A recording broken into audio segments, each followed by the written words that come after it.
Господин Јович, дали сте помислеле воопшто во животот еден ден барем да учествувате во некој шоу од овој тип на Big Brother, ко психијатар, за да може да сватите кои се мотивите, кои се поривите на тие млади луѓе да учествуваат во едни такви реални шоуа?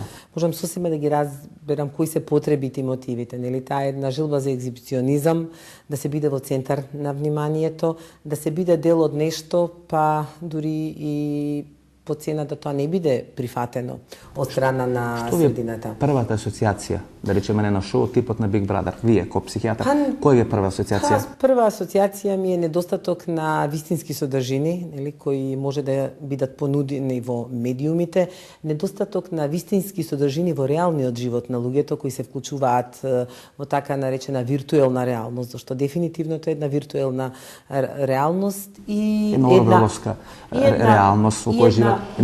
Една зоолошка телевизиска градина на некој начин. Една голема потреба нели, за екзибиционизам. Значи, тоа се екзибиционистички потреби. Знаете, јас би кажала, многу е малечка разликата помеѓу оние луѓе кои ги нарекуваме екзибиционисти, кои шетаат низ паркот облечени само во мантил и сакаат во очите на околината, особено во очите на спротивниот пол, да го видат стравот, да го видат изненадувањето. Многу е мала разликата во однос на оние луѓе кои учествуваат во овој емисии, реалити шоуа.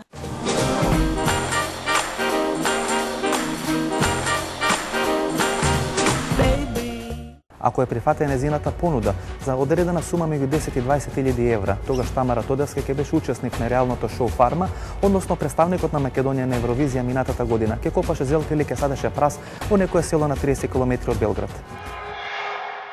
И добро, зашто не сте тама? Многу пари побаравте. Обично се знае дека за секој одлагање се бара пари. Барав доволно пари колку што мислам дека треба да ми следува. И за колку пари, да речеме, Тамара Тодевска би станала рокер, земјоделец? Тоа се сепак некои тајни на артистите. Се шегувам. А како би го доживеле, да речеме, копањето зелка? Како некоја преминета уметност? Добро, например, јас верувам дека би се снашла таму околу животните, пошто многу сакам животни. Ви имате завршена класична музика? Да. Скоро дипломира. Ова е значи еден стварно навистина концепт турбофолк кој се случува за затопување на народот. И зар би учествувале во еден таков концепт? Дали чисто се гледате во целата таа работа? Сестра ви беше остана 6 дена, се врати. Добро. Нели? Искрено не се пронаѓав себе си во една таква средина со луѓе кои што ги знам многу површно. Па добро, таму одите да правите малце шоу бизнес, малце екзибиционизам да развивате, нели? Али па сум ја со некои луѓе кои што не ги познавам. Вие сте сепак ексцентрична личност. Сакате да бидете у центар на внимание. Види ова. Па има ли поексцентрична личност, да речеме Тамара Тодевска која била на Евровизија да копа зелка? Секој кој е врв на ексцентричност. Кој што е во овој шоу бизнес сака да се слика и сака да го има на телевизија, тоа е нормално. Сите тие кои што се сликаат сакаат да ги има на телевизија. И треба да е понекогаш искрен.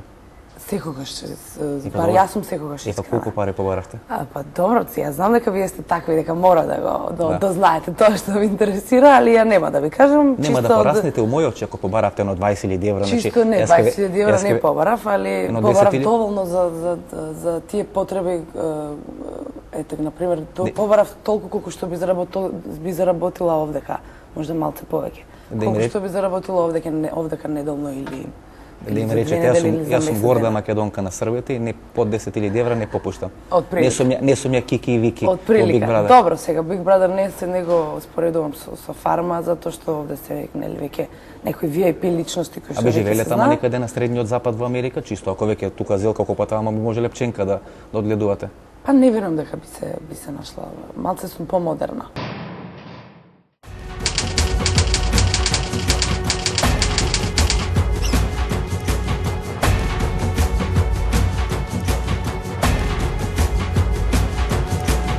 Големите пари, големите профити, големите рекламни колачи и тој панаѓ јурналистски страсти е всушност главната добитна формула на овие реални шоуа. Има ли бизнис во целата ова работа? Знаете, имате агенции кои мерат рейтинг, имате продуценти кои нудат програми, имате телевизија кои купуваат таа програма. Ако се направи одредена симбиоза, тогаш лесно е да се направи во наводници одреден фалсификат. Агенциите да укриват малце рейтингот, на тој начин продуцентите малку поскапо да ги продаваат сериите. Ако се јават агенцијата како посредник помеѓу продуцентот и телевизијата, тогаш може да заработат одреден процент. Телевизијата им одговара да се договарат со агенцијата малку да окренат рейтингот, бидејќи поскапо ќе праќат рекламата, и тој бизнис тежи некои 3-4 милиони евра на македонскиот пазар, што значи дека големи профити може да остане од тоа. Бизнисот е сериозен. Се работи за еден, би го нарекол, синџирна продажба, каде што медиумите ги привлекуваат посебно со скокотливи програми од типот на реални шоуа и слично, ја привлекуваат публиката, нивната огромна гледаност, потоа измерени, често и напумпани цифри ги продаваат на своите спонзори, а самите спонзори ги продаваат своите производи и услуги повторно на публиката. Така што постои еден вид на синџирна исхрана кој што на вистина е синергија, што би се рекло, кај што едни со други се условуваат во тој синџир и во како што во синџира за исхрана во природата, животинскиот или во природниот свет, така и овде функционира тој поврзан систем на синџирна продажба.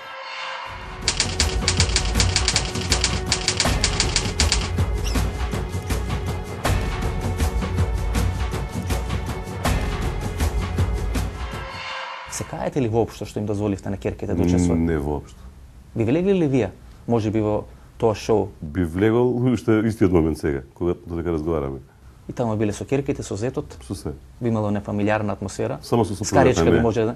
Само супругата не би земале? Само супругата не би земале. Зашто не би земале супругата? Која цела фамилија носите? Супругата не е тип што би прифатила не за 100.000, за милион евра не би прифатила таква работа. Не би беше непријатно од некои гестови на керката таму, да речеме, или што сте посреќен од тоа што го правеше керката, да речеме, таму плачење, викање, карање, секс. Па многу... Или ако прочитала некоја книга, да. Што вие би биле посреќен?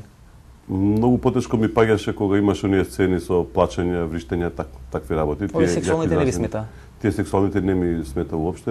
И сега сте или многу либерален татко или ме лажите? Па мислам дека не ме лажам, сигурен сум дека не ме лажам. А комшиите што ви викат браво Андон? Комшиите што велат... Какви керки направи и роди, што ли ви викат? Комшиите сега има и такви, значи има тие што негативно размислуваат, веројатно мислењето си го задржуваат за себе или уговараат меѓу себе. А тие другите ми даваат подршка. И добро, кога ви се родија керките, да. Замислувавте таков зет да имате? Ишаран кој таписерија. Па добро, не сум Бербер или некој таму фризер од Белград. Искрено не сум размислувал на таква тема. Сигурно не и паѓало прво на памет тоа. Сте мислели некој инженерче, некој докторче веројатно. Па сигурно така, да. И ве разочарали малку со изборот? Воопшто не ме разочарали. Керката вика? Не, воопшто. После ова шоу се чувствувате гордо или разочарано? Гордо. Ја што се чувствувате гордо? Па од тоа што керката... Што направи посебно керката да чувствувате гордо? Што направи посебно? Нејзиниот избор го почитувам. Тоа е нејзиниот избор. Првата избор. вечер се фати со еден тамо бербер од Белград. Така. И ја би се фатил уште првата вечер со фризерка од Белград. Кога би бил во шоуто. Секоја чест. Кога не би бил женет, мислам. Па добро, со тоа е прашање на избор. Да. Значи и вие би учествувале. Да. И добро, одиш, кога се вратиш во Скопје, одиш по леп да купиш увера, не знам, што ти ка продавачката.